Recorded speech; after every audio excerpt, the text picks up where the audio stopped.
This is Mark's Watch for Making the Cut with your Notre Dame, North Carolina preview. Notre Dame right now sits at 6-1, while North Carolina's at 4-3. So, look, this is not the game we thought it was going to be at the beginning of the year, simply because North Carolina has not been what we thought they would be. At times, they have found ways to lose games. They've been very inconsistent. They've had a hard time stopping people from scoring. But the last time out, Notre Dame beat USC 31-16.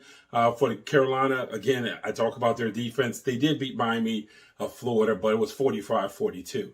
So obviously, Notre Dame has done a better job of late with a balanced offense, and is led by Kyron Williams. He's going to be a key. He's very good in the passing game. He's obviously very good in the running game. His last time out, he had 138 yards against USC. As like I said, in that Notre Dame victory, caught a few passes for about 40-something yards there.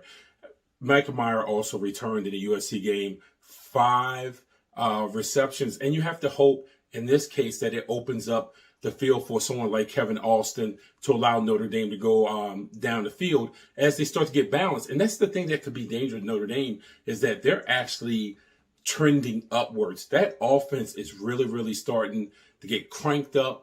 It's starting to have what looked like Notre Dame in the past. The offensive line is starting to show some sort of continuity, which will help them not only on Saturday, but for the rest of the year. Now, in North Carolina, we know it's Sam Howell, Sam Howell, Sam Howell.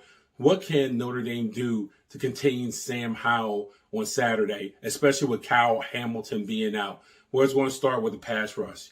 Isaiah Foskey has 8 sacks this season. That's 3rd in the country.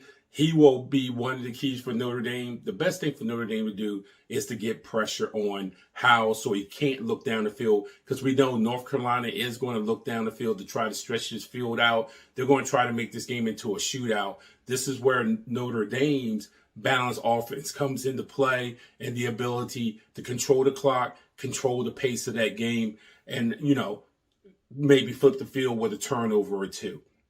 So my prediction for this weekend, look, like I said it earlier, North Carolina has found a way to lose games all year. I don't think this is going to be any different. Notre Dame is favored by 3.5. I'm looking for them to win by at least a field goal or more. It might be 2 scores if Notre Dame can get that running game cranked up. This is Marcus Washington for Making the Cut.